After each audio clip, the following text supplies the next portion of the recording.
What's up, Dragon Brood and people from the place? Because we have our favorite dude from the place here, Deb. It might be the only guy I know from the place, actually, Yeah, I now that think I'm thinking about it. I'm the only one that lives in the place. I guess my wife too, but Yeah, my and you have a house is dog. different. My house is different than the place, right? Like my dog and my wife live in the house. That's true. When I'm in this office, that is the place. It's actually some sort of shapeless void of some sort. It's like the TARDIS. Yeah, it's exactly that. It's a matter of fact. Oh man, we have so much to talk about on this set. There's stuff that truly is overpriced, underpriced, overrated, underrated right now. But if you haven't watched it, we did cover a bunch of overrated cards that you should probably wait on before you pick those up. So be sure to check that video out over on Dev's channel, especially. But man, this is a crazy time. By the way, as we're getting into this, if you do like these types of videos that we do every season, don't forget, at the very least, hit the like button just so YouTube knows you like it. They'll share more of those types of videos with you and you'll help the channel out. And you could hit the subscribe button to push us over that 40K mark we're trying to get to. Let's talk about some Hobbitses. Let's do it. Let's do that. Just happen to be hanging out with Hobbitses, depending on what. Yeah, usually their job description in this set: hanger out with hobbits. Exactly. or chase down hobbitses, or maybe. But yeah, man, where are we starting here? Because I think there's going to be a lot that we're going to be doing some hard speculating on this list. Yeah, this is going to be a fun one, man. We usually record the overrated first. Today was no different. I always feel like kind of cynical and spiky doing that. I would much rather do these videos. When we get to come over to your channel, when we get to hang out at your place and play video games at your house, I feel a lot more comfortable, to be honest, doing underrated stuff. People get onto us on the overrated list sometimes for being like, these are pre-order prices, and of course they're going to go down, and of course they will. Yeah. But in some cases, there are some things that I think are going for too low too. And we will maybe take a look at some of those today. No guarantee they'll ever do anything, but these are at least cards that I think people should be paying more attention to. And I think that a great example of that, a card that will probably never be $8, right? But a card that I nonetheless think is good and almost no one even knows it exists from this set is Reverent Howl. Let's start with this. Let's do this. 3 mana, 2 and a black for an instant. Let's remember that. Choose one, target player draws 2 and loses 2. Or target creature gets +2/+2 and gains lifelink until end of turn. So what this is a quick study. I want to compare it to like Read the Bones, Painful Truth, Sign in Blood, one of those black card draw effects, right? But this is much more close, really, in comparison because of the instant speed to Quick Study, which is a fine card, but Quick Study is not also a solid combat trick. And I think that you'd be surprised how often that combat trick might be like somewhat playable. Like if your Deceit goes up to a 7 power lifelinker, that seems like that could probably work out for you in a number of matches, right? So I actually wouldn't put it past this in some deck or another, a deck that has access to a creature or two, like Deceit, Superior Spider-Man, Deep Cavern, whatever, right? Even if it's just Deep Cavern. I could see blowing out certain combat steps with that second mode, but even just the first mode, draw 2, lose 2, instant speed for 3 mana. If your deck does not have blue in it, let's just assume, I think that's a pretty decent card draw effect, right? So how do we feel? I think 3 mana is the only tough sell on this card for me, right? Because the spells we play right now, especially in Standard, are really efficient. Right? Mostly. So that is the concern. But having the flexibility on this type of card, I think if I was budget building, this is something I would consider. Yeah, think about it at the very least. Yeah, because at least giving you the option to get cards or to potentially save a creature, especially in a world where people are playing like Avengers Disassemble or whatever, right? Like you can respond by saving a thing. Like that could be kind of cool. So yeah, I think as far as budget option goes, this is one that is at least worth considering if you're doing like the black aggro on a budget and just need something with some flexibility. I think that it might be like a clever pick in Commander if you are playing stuff like Painful Truce or whatever. Most of those cards are sorcery speed.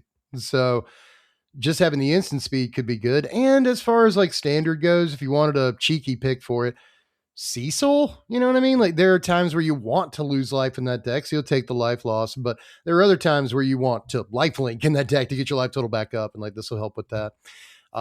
Also, I will say if you target Cecil with the +2/+2 in lifelink, like you'll just kind of go neutral on the life that you gain and lose that turn, right? Yeah. Because he'll deal damage to you, but you also gain the life back, and like that could be something that you want to do from time to time in that deck as Yeah. well. So There's also you some know, weird, again, like if you're missing some cards, you need to fill in some budget slots in the like Golgari life gain type deck or whatever. Like, yeah, yeah, this could fit in there. sure.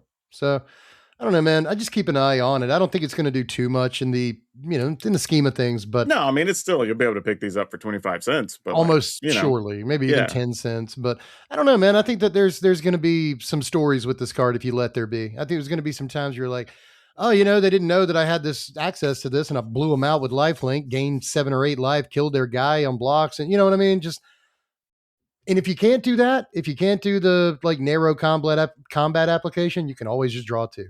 Sure. Yeah. So, also, if I'm not mistaken, let me reread this. Yeah. Target player draws 2 cards and loses 2 life. So it's got that extra mode on it where you can target them if they're at 2. You know what I mean? So cool.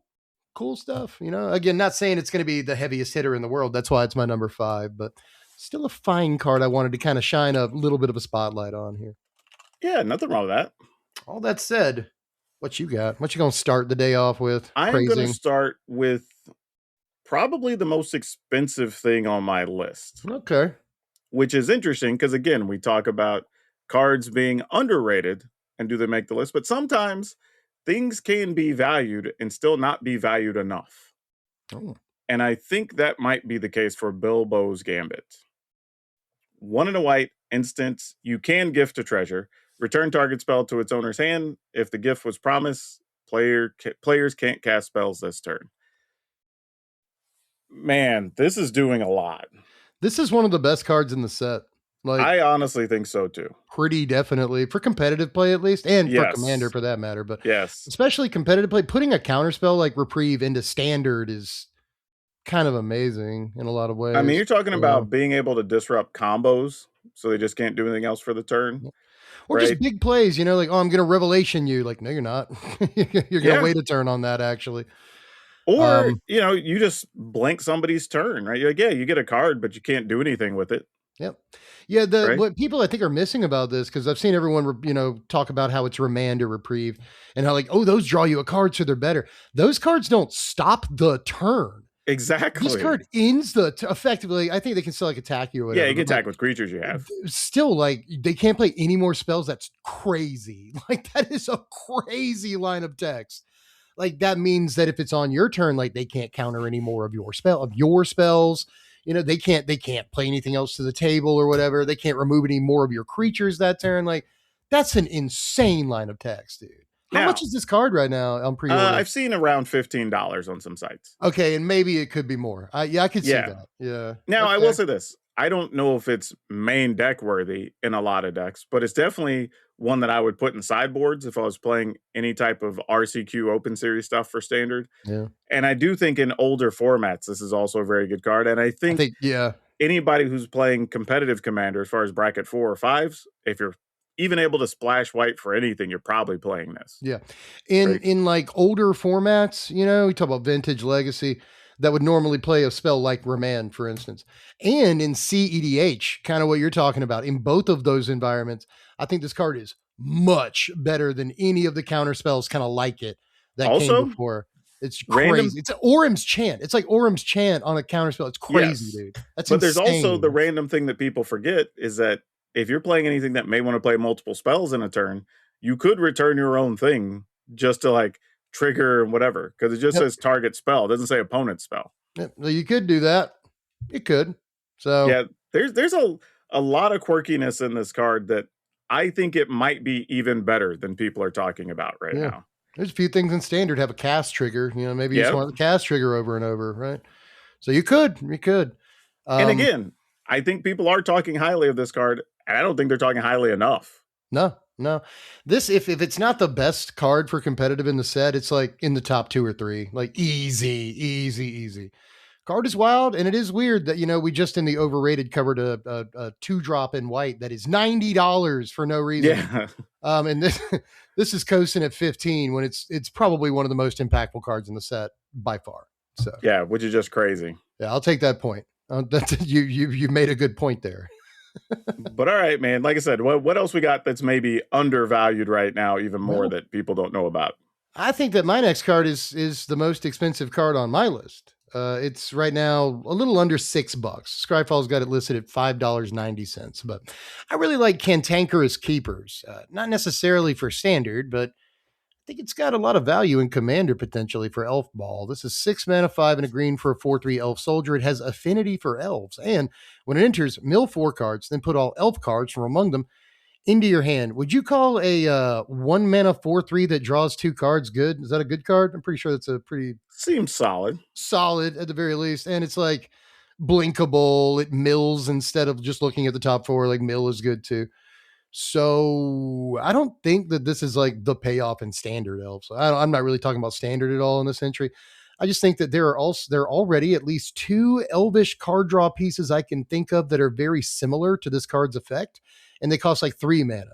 Whereas this is 1 mana on a body that triggers all your elf came into play, or like now there's an elf to add to your elf count. Like it triggers all that stuff. Will almost always be 1 or 2 mana and draws like 3 more elves. Like that's this card is one that should probably be about $15 and it's like $6. I don't think it's ever going to get up to $15 and I hope it doesn't, but $6 is kind of a surprise at the very least in terms of pre-order pricing. I figured ultimately the price would settle out about $6, but the way pre-order pricing works, the price might settle at like $2, in which case I think that is like an incredibly good deal for this card in your like Commander Elves decks, like just about any of them. Generally, I think this is about a $4 card. So this is, Eh, being in the $5 or $6 range is not far from what I would expect it to be. So this is actually pretty good. I think this is one that's probably a little undervalued that people could pick up. You're not going to waste your money, I think, scooping this one. I really wished maybe it was like a 4/4, or Yeah, it'd be nice if it wasn't boltable or maybe whatever, you put but one of the elves onto the battlefield, maybe instead yeah, of just putting them into your hand. that would be busted. That would I be mean, but even if it's just busted one if onto the it did that. battlefield, as opposed to putting all of them into your hand, I'm I already think getting a 1 mana 4/3. Crazy. maybe, right? Because it's not always going to be 1 or 2. There's going to be some Yeah, times you're going to have to pay like 4 for this guy or something. you're doing it wrong.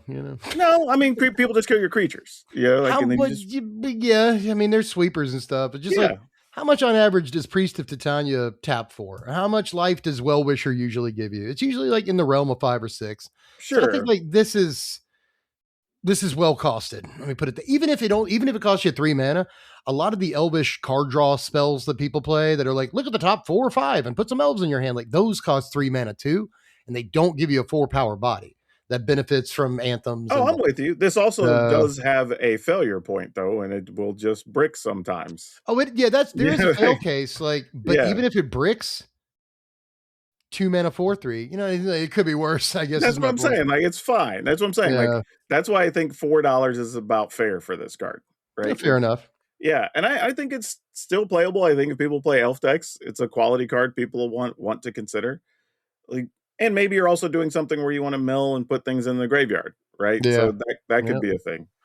It's like there's some elves that have crossover with wanting to do that here lately. But yeah, I just thought like maybe this could be my number 4. I'm not gonna Oh, put it you know like what's two interesting one, about but this card? You yeah, don't even get the choice to put them in your hand. Like, you just mill cards and just put do it. all elf cards from among them into your hand. So you That is couldn't even true. choose to leave them in the graveyard. Hmm. That's interesting. Yeah. It might be better if you could. Yeah, that's weird. Slightly. I don't Yeah. know why I just thought about that, but that's a very peculiar thing to have Must on this add card. these cards to your Yeah. hand. Usually it doesn't read that way, yeah. But Yeah, it says like choose any number of elf cards and put them into your hand or something like that. yeah, But something like that. yeah. Huh. Now you gotta draw them. But yeah, I think this But is fine. I think a lot of people are probably going to enjoy this card. aside from that, a quick fun fact: only Magic card to have the word Cantankerous in the title. A little surprising. If you search it on Scryfall, you just put Cantankerous in on Scryfall. It's the only card that comes up. You'd think they would have used that word by now, but one Huh. way or the other, just thought I that was weird. mean, yeah, I guess. Because I'm trying to think like how many other places would we put it? There's not many There's not actually. many. There's not like a Cantankerous Dragon or a Yeah, that's what I'm Cantankerous just thinking. Witch. Like It's like there's not nothing. really many spots where it would make sense. So I Yeah. guess that's fair. Huh. Cantankerous. I don't know, anything could be Cantankerous Goblin. You know what I mean? But nothing. Yeah. I Nothing at mean, a all. goblin would probably make That sense. would make I think a lot, but elves make that makes sense. Yeah, random, but yeah, there you go. But anyway, that said, what's the next on your list here? What you got? What's next on my list? Well, What indeed? this is one that I went 50-50 on. It was almost in like an honorable mention slot. And I was like, you know what? I'm just going to put it on here and we're just going to talk about it because I think it's a neat card and it's pretty cheap. You'll be able to pick this up for like $1. It's only going for like $2 right now. But Part in Friendship, 4 and a green. Oh It's an yeah, yeah. enchantment. Whenever a non-token creature you control dies, reveal cards from the top of your library until you reveal a creature card. If its mana value is less than or equal to the number of lands you control, put it onto the battlefield. Otherwise, put it into your hand. Put the rest in the bottom of your library in random order. This ability triggers only once each turn. This was just one of those cards I read and went, this is just kind of cool because I like playing stuff like the spider that I was when a gonna creature say, dies, you yeah, I put was it gonna in, but bring up that the also spider. puts it into your hand and not onto the battlefield. Yeah. Now the trade-off is the spider can be used every or multiple times in a turn because they just go to your hand. This is only once each turn because it goes to the battlefield. But I mean, if I have 4 or 5 mana, I'm probably have at least 4 lands realistically.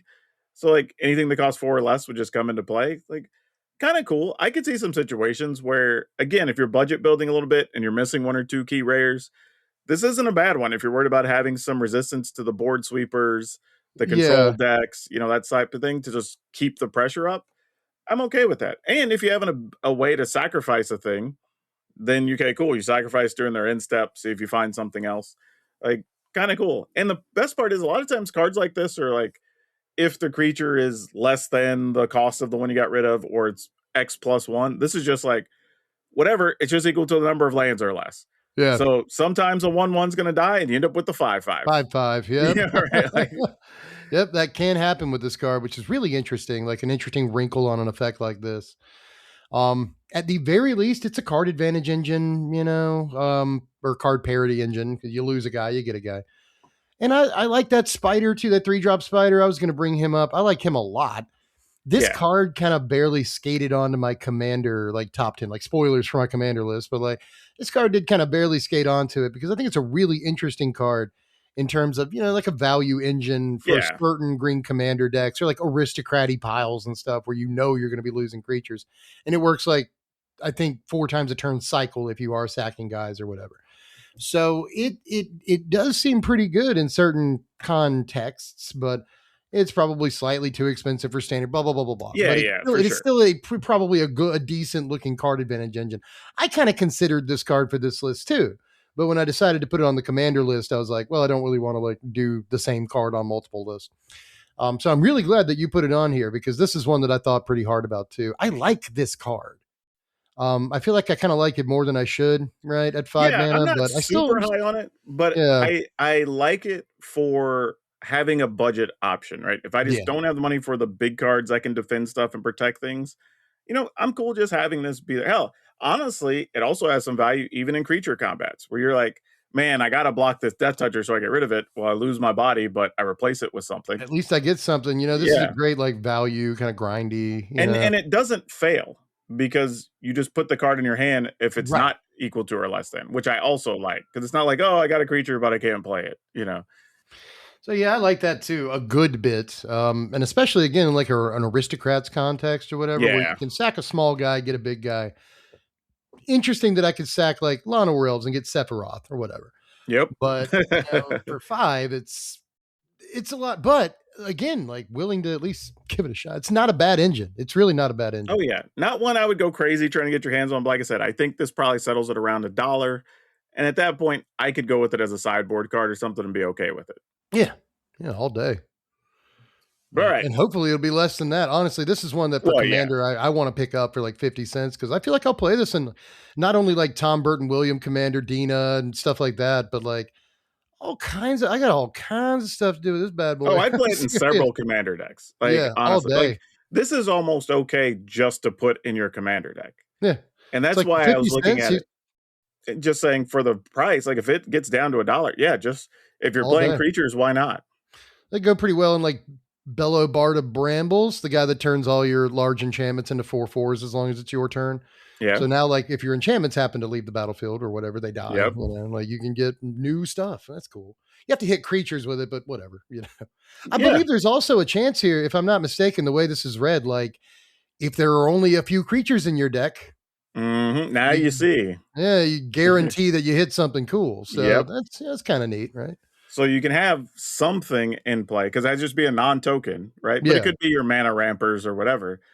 And then you're like, okay, and I have these other monsters, yeah. right? Like now just go get that big thing. And it's like the only two creatures in my deck are Lana Elves and like Vaultborn Tyrant. And like Yeah. if an elf dies, it might hit another elf, but Yeah. if I got enough lands, it might put a Vaultborn into play. I mean, That's you also cute. might just That's go cute. like 8 mana rampers, and then your other creatures are big things, and Mhm. your removal and whatever, right? Like, and that's fine.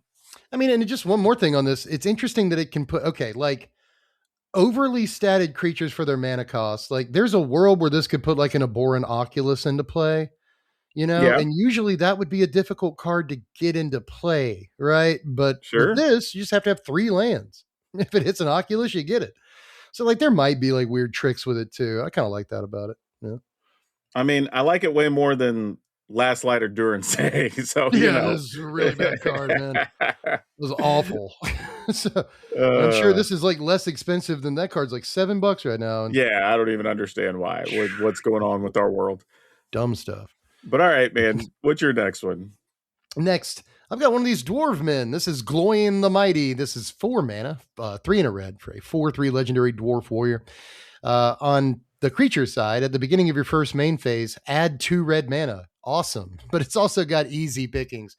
2 in a red for a sorcery speed adventure that deals 1 damage to each creature your opponents control. Do you see? So not 1 damage to everybody, not 1 damage to one guy like a Nova Hellkite. 1 damage to every guy on the other side of the table for 3 mana. A one-sided sweeper against tokens and recruit and Lana Elves type decks and, you know, not landfalled, but like earthbent lands from Badger Mole Cub. They die. They come back, but they die. I actually think easy pickings is kind of fantastic, depending on what you're playing against. Blow away all their otter tokens. That's a thing. There's a lot of X1s in standard right now. Again, from Lana Elves to Dry Saz's Chocobos to all kinds of stuff from all kinds of decks, you know. Deep Cavern Bats. You know, again, there's not a ton of creatures flying around standard, but a surprising number of X1s. And we should have learned that when Nova Hellkite was such a good card. Edge of Eternities came out. That is 3 mana to hit one thing on your opponent's side of the table. And it often works, you know, when you warp it in. This is 3 mana, hit everything. I hate to talk so much about the adventure half of this, but I actually think it's way better than it looks. And when it comes to Glóin, it's kind of like a hulking raptor. You know, that's a 4 Yeah. mana green card that makes 2 green every turn. This doesn't get the like ward ability, but it's still like for big red decks, this ramps you from 4 mana to effectively 7 if you can drop a land the next turn. I think that's worth pointing out. And it's not like it's got an embarrassing stat line either. Like 4/3 is fine. So how do you feel? I think the get to way dwarfs the adventure that's on it. Not that I think the adventure's terrible. I think it's cool added. Dwarfs? I think it's cool added value. You know, I think that's the biggest thing to me is that it's nice added value on a card that's already decent. Yeah, the card's solid. Yeah. Yeah, 4 mana 4/3 that your opponent's almost always going to have to try to kill Yeah. because they just don't. I mean, just giving you 2 extra mana every turn is Nobody wild. wants Right? to do that. Yeah, it's the same thing exactly. you're saying when you play Hulking Raptor. Like your opponent's even willing to tap out and pay the ward or whatever, get rid of it because they Yep. don't want you to go from 4 to 7, right? Or even just 4 to 6 sometimes, and you don't have 6. another land is enough, Yeah. right? Now that we have like Earth's Mightiest Heroes and blah blah and all this other stuff, right? So that kind of makes sense even here. And now I don't know again what deck necessarily plays it, but like you're saying, Big Red might want it.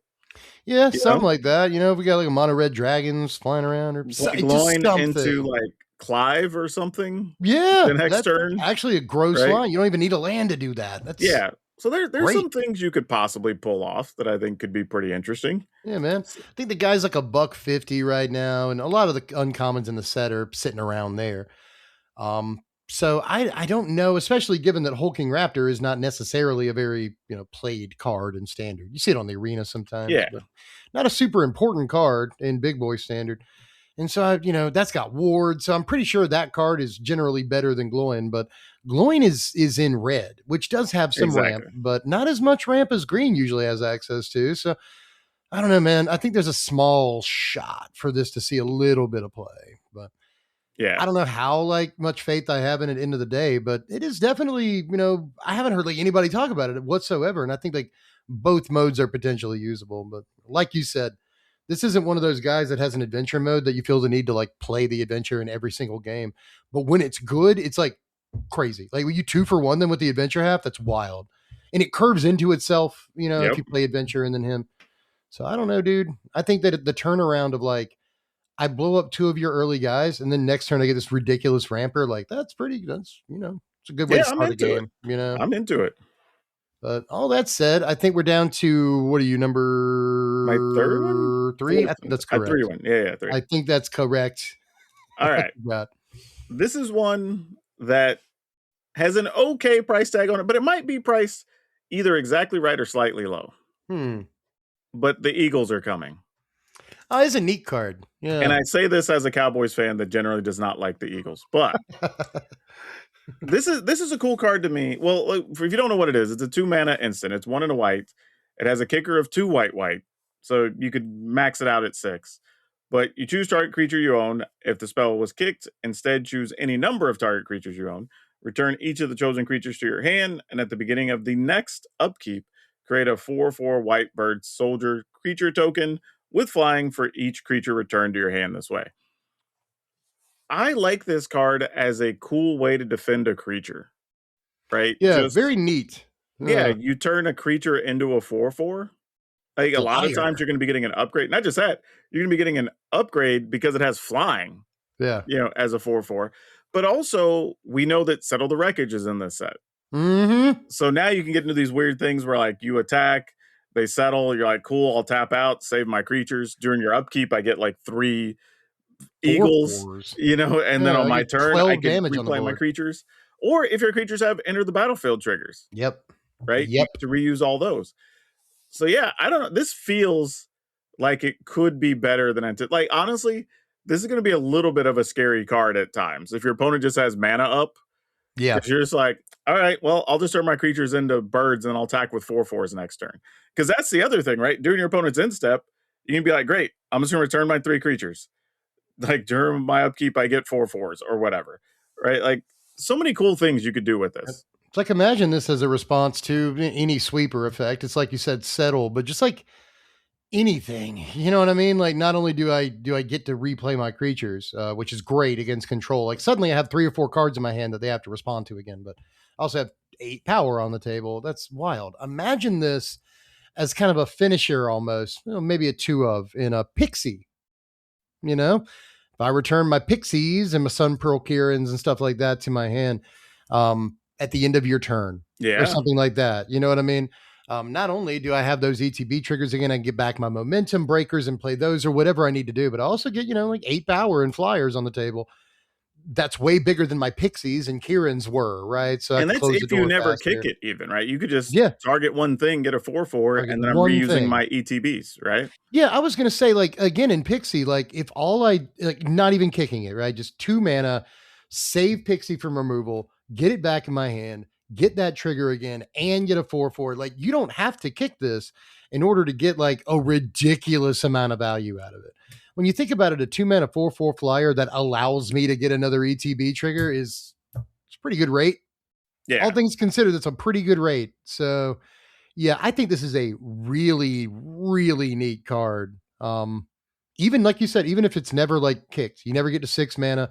I think you should almost look at this like it kind of doesn't have kicker on it until it's relevant. It might be in a few games, but just look at this like it saves one guy, Here's the thing, think about this in a green-white elf deck, right? Or green-white aggro I was thinking deck, about elves specifically too. But you turn 1 Llanowar Elf, turn 2 Badger Mole Cub, tapping where you leave a white mana available. Then they go to respond to target something or kill your Badger Mole, and you're like, okay, great, I have a 4/4. Yeah, I just have a 4/4 now. Yeah. And I can replay the Cub, or whatever they tried to hit. Yeah, so there's some cool stuff you could do, man. Yeah, this is kind of a cool card for sure. So Yeah. I wouldn't be surprised if we see a lot of this one. Yeah, same.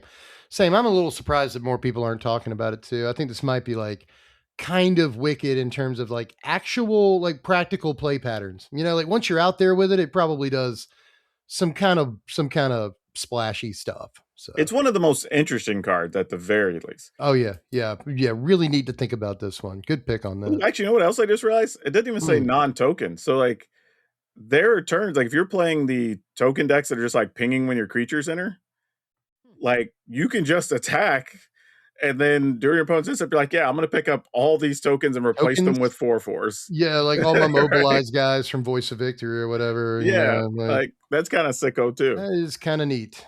I did not know the card did not say non-token. It really ought to say non-token, but Yeah, there's some wild hilarious. stuff you can do with this. Huh. Cute. Well, we're both down to I think a really powerful stuff now in the last couple of picks.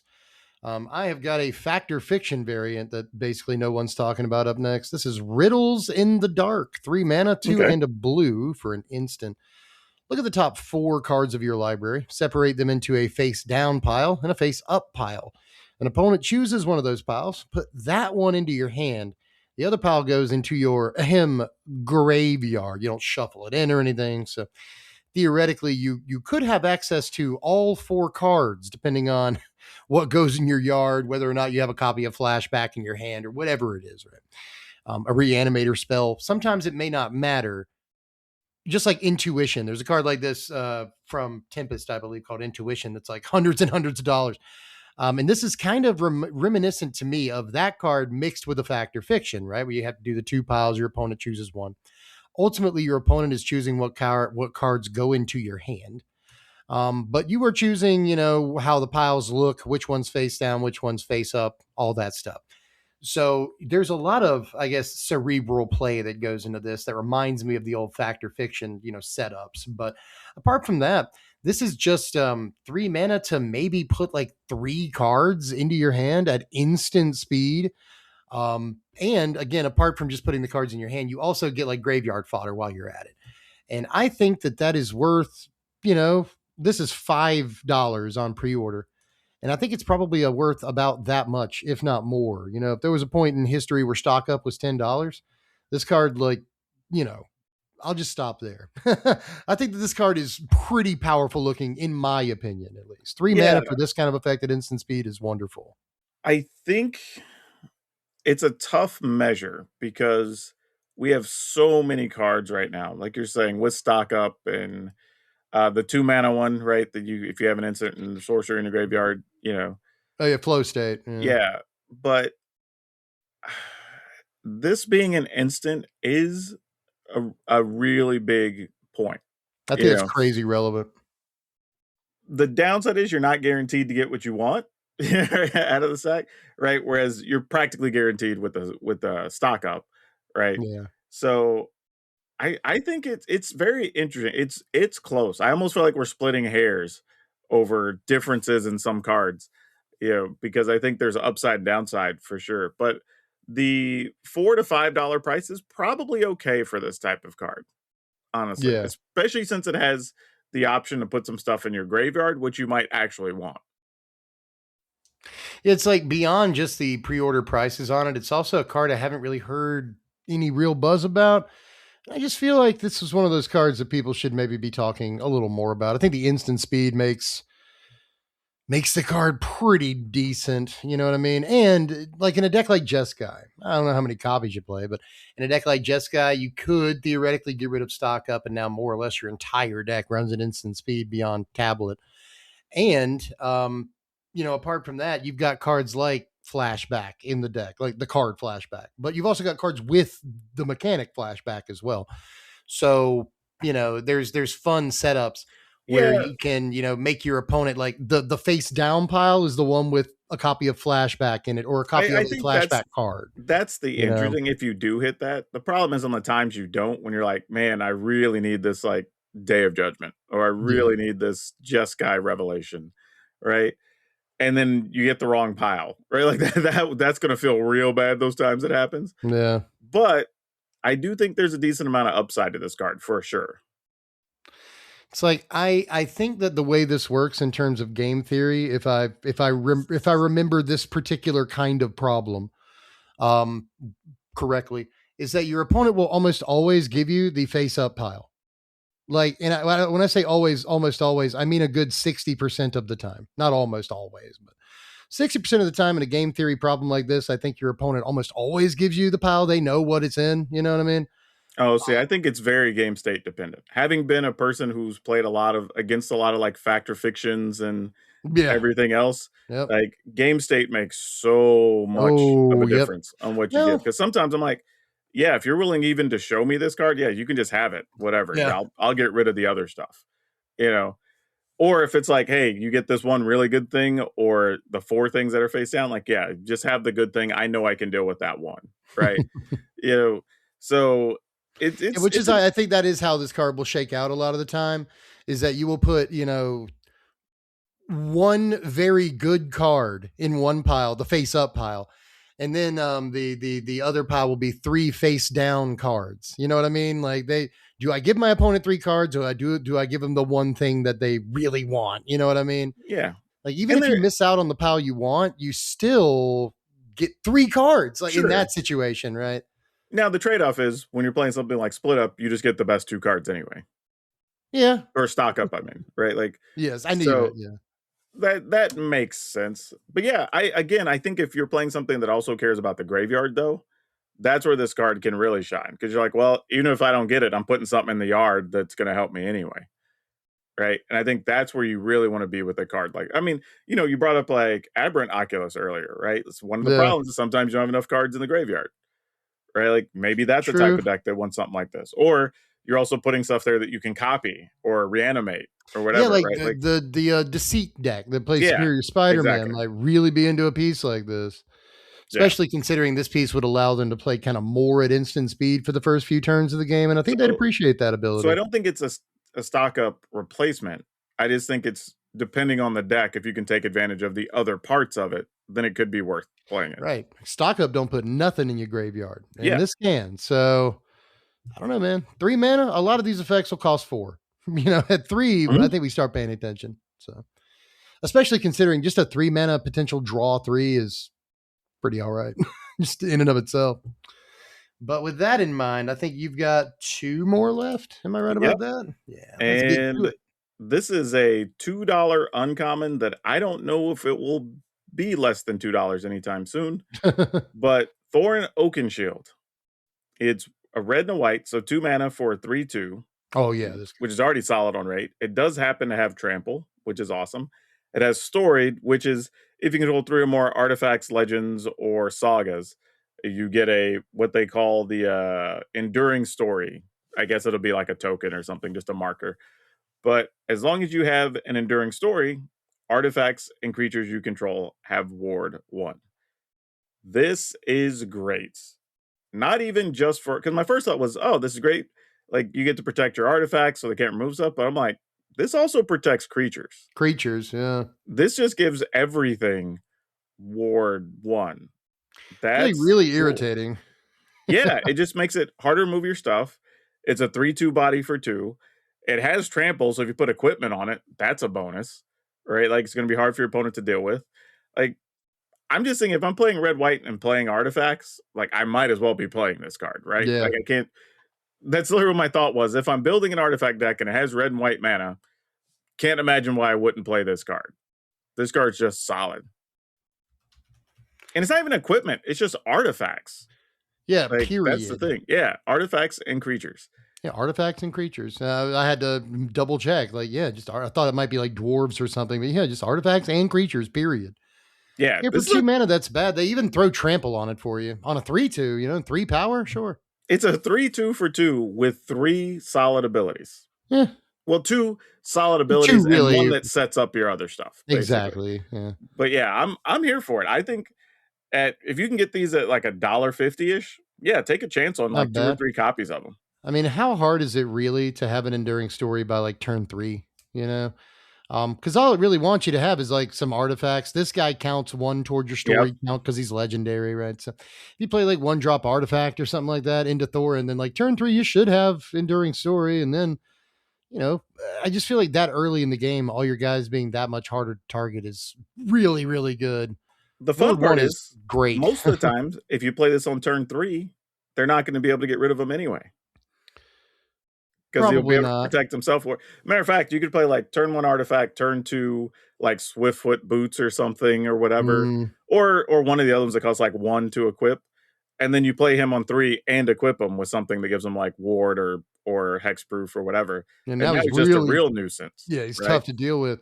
Yeah, I'm Yeah. pretty sure, like, if this guy, yeah, exactly. If this guy is the thing that gets you your enduring story, that you drop him on turn 3 and you immediately have an enduring story, he just basically comes into play already Ward 1. You know Yep. what I mean? Like, there's no ability that goes on the stack or whatever. He and all your guys just get Ward 1, which is kind Yep. of cool that I don't, it's, you can do it in a way that it's kind of difficult to respond to and at the right speed. I don't know what all So I'm gonna do with this neat. card yet, but I'm just figuring if I'm doing anything that's either playing a lot of legends or playing a lot of artifacts, you might as well put 1 or 2 in your deck. Yeah, man, it's worth the shot. I like this guy too a good bit when I first saw him. It seems like they didn't overstat him, but they gave him strong stats and threw a keyword ability on him just to kind of make sure that he'd be playable, you know? Yep. And like in the dwarves deck, he accepts equipments really well because he cares about your artifacts, but also he has just built-in trample. So any equipment on him makes him pretty decent. I Just mean, all I played a together. Naya Legends deck that this could go right in, Yeah, right? Like, man. You got like Sarah Farron and stuff that yeah. cares about you playing legends, right? And Could be by the way, that fantastic. turns him into a 5/4 trampler. Yeah. Big man, big man. Like on the next turn, like Yeah. you'll play this into Sarah. Probably get your enduring story right then if you played a 1-drop legend. Yep. And now even Sarah, all your guys have Ward 1. That does seem like a D setup. It really does. Not bad. Not Yeah. bad. Yeah, good pick. Seriously. All right. What's your second to last card here? All right. Actually, I think I'm Actually, on no, my this is last your one. last card, Yeah, actually. I'm on Yeah, my it's last very, card. very last card. I have, I think, a lot more faith in this than I do anything else. Now, Riddles in the Dark, I think, is a fantastic card.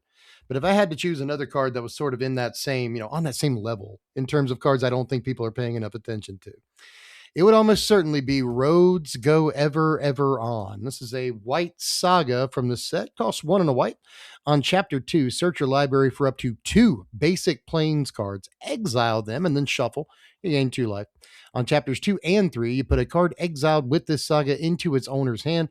And on chapter 4, whenever you attack this turn, a creature you control gets +1/+1 till end of turn for each plains you control, which is a mode that I think is kind of cool because by the time it goes off, a creature could get like +4/+4 really easily. But what I think I like about this is that it effectively puts 2 cards kind of in your hand. Now, you can't like discard them or anything for other purposes because it exiles the 2 cards. But note that it does put them into your hand eventually, right? So you could use the lands as some sort of discard fodder once they do go into your hands. So just keep that in mind. There's a lot of reasons to just want the lands in your hand in the first place. But for 2 mana, you get 2 cards, you get an enchantment, you get the 4th mode, right? And you get guaranteed land drops for the next 2 turns. If your deck wants to play enchantments, awesome. And there's a few decks in standard specifically that want to do that. Bunch of decks in commander. But end of the day, I'm not saying this is like land tax or anything like that. But I think it's about as close as we're ever gonna get in standard. I don't think too much is too much, or 2 mana is too much to ask for this. Um, securing securing land drops up to turn 4 seems incredibly valuable to me. So, am I crazy? I don't know if you're crazy. The thing though, when I read this, was I hit that point again of this is either aggressively mid or it's really, really, really good. I'm leaning towards good on And I this one. don't know which it is, honestly. Because part of my issue, I think, really comes down to that 4th chapter of if I'm playing a deck that's creature heavy or cares about getting the extra +1s or whatever, I don't know if I want to be taking turn 2 off to just like load up some lands. It depends. And I You know? think this could be decent on turn 3, turn 4 even. And you can't say that about every card we've looked at in the last couple of videos we've cut today. I think that this is fine a little bit later in the game too. It thins your deck. right? I'll Sure. take that a lot of the time. You know, people play like Starfield Shepherd, and I think the question is this better than Shepherd? In the Momo decks, Mm. probably not, Yeah, right? I'll take definitely the not in that body, instance. right? Yeah. But I think there are decks that probably just wouldn't mind having guaranteed their fourth land drop on turn 2.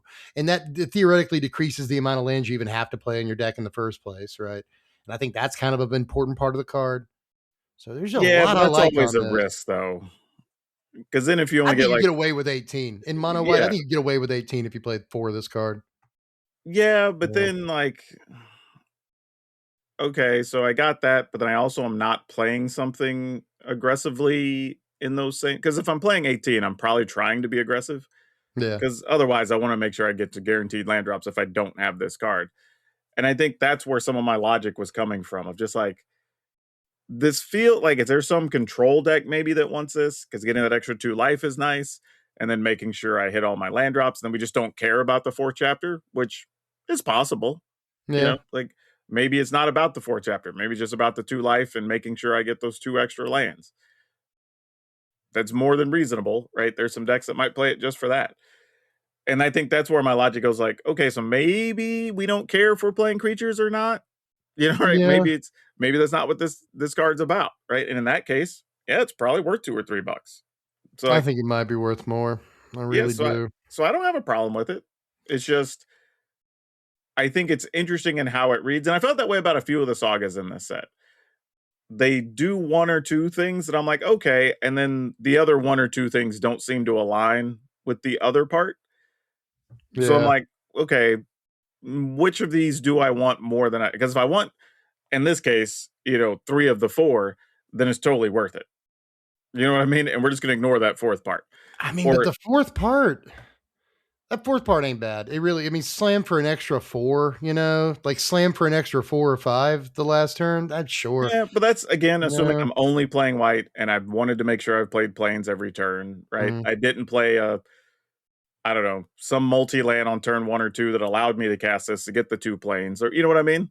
So it's like +4 is cool, but I'm also playing a slower deck, But I right? do, just, and I'm sure you've noticed, but it's just like you can only get basic planes with the first mode, but Yeah, obviously yeah. the last mode counts any planes. If I'm playing like Godless Shrines and the Sure. Surveil land, that's also a planes. Like, I guess there's some tangible But there's value also there, like verges and other things, Yeah, multiversal yeah. passages, Yeah, starting passages, towns, passages. you know, things like that all right, cool. Which passage could count for a planes, but I mean you Yeah, may have had to play it for another color or whatever, right? true. So like that's part of the issue there for me. So not saying it's a worthless last ability, but I think we're really playing it for those first 3 chapters. Yeah, I And think every once in a while the first chapter, 4th chapter the does fourth. something. Yeah, I think obviously the first couple of chapters are the ones, right? But I don't want to discount that last chapter too much. I really think that could help you. Just it's like a form of reach, right? Like by that point in the game, turn 5. I think it is if you play it on curve. I mean, Then sort of. an Like, extra if you don't have a potentially flyer or 5, something, it's just like, all right, they're probably chump blocking with something. maybe Yeah. if they have I mean, to chunk be blocking. honest, if you're playing a slower deck against me, I'm probably just taking the 5 or whatever it is, even if it is the full 4. Maybe. You know what I mean? Like, I'm just like, yeah, sure, I'll take 5. You Whatever. can You're only do probably that better so many off blocking. times. And it's Yeah. worth noting, just last thing, like if you are off curve in a long game, that last mode could potentially be very dangerous, It right? If it's could. given a creature +7/+7, it could be really hot. But you're also talking So, about a long game, I mean, we're talking right? about a Like, long game, but I yeah. mean, people like to pretend that every game ends on turn 4 on No, I curve. know They that's not the don't. case. Hell, Yeah, anybody who's watching my channel knows I've played many long games lately. exactly. So, I don't know, could be cute. It's definitely like late in the game, you don't care about the thinning or the land drops as much, but your opponent, it does have that like sword of Damocles hanging over their head. Like, I got to be able to do something when that last mode hits. I got to have a blocker or whatever it is. So I don't know, man. I think it's all right. But that said, you've got one more entry on this here list. What's that? Yeah, and this is one where I kind of just really was like, okay, how hard do I want to go on this last one, right? How much do I want to commit, if you will, to a thing being overrated, underrated, whatever? Because I will say this for the set, I think there's just a lot of interesting and versatile cards, Yeah. but there's also a lot priced all over the damn place. Right? Which That's makes it true. pretty hard Yeah. to figure out what's going on here. But I'm going with the Great Gilded Boat. Oh, I like this thing too. Yeah, yeah, yeah. 2 and a blue Absolutely. for a vehicle that can become a 4/4. Whenever you attack, you recruit. So it's draw and discard. If you discard a non-land, then you get a 1/1 creature, and then you crew for 2. It's been a minute since we've had another vehicle we've wanted to play, right? We Yeah. saw the schooner, I think it was, for a little while, Yeah, and then subterranean. yeah, and then people kind of still played the World Wagon, Oh yeah, and yeah.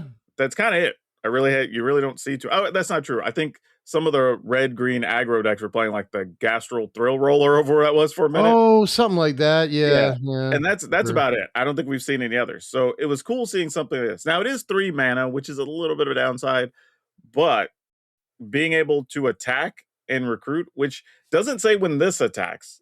This just No. says whenever you attack, Whenever recruit. you attack with anything. Yep. Yeah, so that's a nice added bonus to just be able to attack, turn dead card, especially in matchups where you're playing against a control deck and you have like spot removal that isn't going to do a damn thing. Yeah, You're cash just it like, in. great, just get rid of it, turn it into a creature, right? And you can just keep doing that, which is awesome. And then occasionally you're like, okay, well, now I'll just attack for 4, right? Yeah. So this has a bunch of reasonable upside, which is kind of different. And just getting to dig anyway, right? Even if you don't make the 1/1, just getting to draw and discard is sometimes just worth it. So I could see where this finds a home and actually is playable in even some competitive decks. Yeah, I think that the recruit mechanic is really good. I think if we're talking about underrated stuff in this set, the recruit mechanic itself is probably like the number one most underrated thing in the whole set. This gets you a card deeper into your deck, fuels graveyard strategies, and sometimes makes a body. That is crazy for one ability. I think it is miles better than connive to put a body on the table than it is Yeah. to put Yeah. a counter on a guy. Many times better to put a body on the table. And even if it doesn't put a body on the table, it's still looted. That's wonderful. So I think that recruit is much better than I think people give it credit for not having played with it yet. Um, just think about it. An ability that draws cards and gives you board presence at the same time seems pretty crazy. And at least once a turn, getting a recruit trigger also seems very, very good. So yeah, I kind of looked at this too. I like the boat. It, like you said, it doesn't have to attack, but it attacks pretty stoutly for its mana cost. You know, it's not a bad rate for what you're getting. I'm pretty sure it crews for 1. Is that correct? For 2. Oh, it crews for 2. Okay, so Yeah. still a lowish crew cost, one way or the other. So yeah, just attacks well, blocks well, doesn't even have to attack to get you the value. And I think that this kind of extra value every turn is not like, it's a good example. It's not like Phyrexian Arena, you know, like 3 mana thing Yeah. that draws you a card every turn. But honestly, it's not that far away in this. You know what I mean? Like Well, it's I still also kind of 3 think mana to draw an extra card every turn and maybe even get a body. That's a fantastic deal, in my opinion. some of the logic too, though, for people was, oh well, if I don't get the creature, or whatever. But it's like, no, sometimes you're just like, yeah, I'll discard a land because I'm already at 6 mana or 7 mana. Like Right. now, every land can become something, hopefully, right? That I'm Something, drawing. right? Some value. Yeah, so I'm okay with that too. Like just getting an extra card every time you attack, or even after a sweeper, you're like, great, play a creature, attack for 4, draw a discard, Right. whatever. So yeah, there's definitely some value to be had with this card. I think it's pretty interesting. Now, how good? Obviously, we don't know yet because decks will have to change to accommodate stuff like this. But very, very cool. A lot of upside to it. Yeah, it's like something we haven't discussed just yet about it is that it actually theoretically allows you to swing away a little bit more confidently. Yeah, Because not only might you have the 4/4 boat up to block and just crew it with something, but you put a body into place. Like you can swing away with all your dudes, knowing that if you discard the right thing, you'll have a blocker on the table. So that's kind of neat. Like maybe you'll be able to use the recruit trigger because the recruit happens before blockers are declared. So you might be able to draw into removal that blows away a blocker before the declare blocker step. Like there's a lot of interesting things about like the timing of the card and what it does for you. So really, really neat. This is another one. This set is just full of cards that look yeah. better in practice than they kind of look when you read them for the first time. You know? Yeah, but I So think, wrapping up everything we've talked about, I think this set as a whole is full of things that work so differently than other things we've played with before. So Hmm. that's it's, and we've seen this for a few sets where we get a chunk of cards that it's kind of hard to evaluate because they're doing brand new things, Yeah. but also we probably don't have the decks currently that exist that are going to fit that, right? So something's going to have to be made that utilizes some of these for us to see their real potential. Yeah, and it could happen now. It could happen post rotation. It could happen post a ban. Like, who knows? But there are cards in this set that look like they will at some point in their life cycle affect standard in some way, especially Yep. if they get the right tools to work with. And a card like the boat and some of the other stuff we've talked about today doesn't really have to have like specific narrow tools to help it, right? It just, some of these cards look generically powerful, and if they get another generically powerful piece that happens to work with them, they could pop, you know. So in the boat, again, the boat's a great example of that, but there's a lot And of don't stuff in forget, this set. come January every year, we will lose 5 or 6 sets every time. So Yeah. that'll also change what cards we currently don't play with that we might want to come back and talk about. Yeah, true, true. We might actually have to put something together. Like when rotation hits, we do like a special video. Oh, Like, we will. yeah, yeah. I've got ideas. Best post rotation cards Yeah, and stuff like that. Yeah. But either way, I think that yeah, I'm we done did with it. cards. I We didn't know got if I through was just them. making sure you were done with cards. I No, we're wasn't good, sure. man. So yeah, why don't you tell everybody where they can find you when we're not talking about crazy cards we want to play someday? Well, I have a YouTube channel. It's called Strictly Better MTG, but you could probably put in SBMTG on your YouTube search bar and find me just as easily. We got a bunch of like lists coming up. We're in list season because it's post previous season. We're about to do the top 10 commander cards, top 5 commanders in the same video, top 10 sleepers. If you like this subject matter from today, you'll probably enjoy that. It's very similar stuff. And then we got top 10 competitive cards. And then we got to do deck techs, a bunch of stuff. I don't work as hard as this guy, but I work pretty dang hard. So if you want to come over and check some of that stuff out, SBMTG. That's me. Yeah, and don't forget, if you hadn't hit the like button yet, do so. Please subscribe. Help us get over that 40K point. And if you want to be part of all of our stuff, because we always do the, I guess we'll call them the crafting guides of things that are overperforming and underperforming every set early. Be sure to check that out. You got to subscribe so you don't miss it. But as always, wherever you're watching or listening, good morning, afternoon, good evening, good night. Take care of yourselves, your friends, your family. Remember, be awesome. Most importantly, be awesome to each other.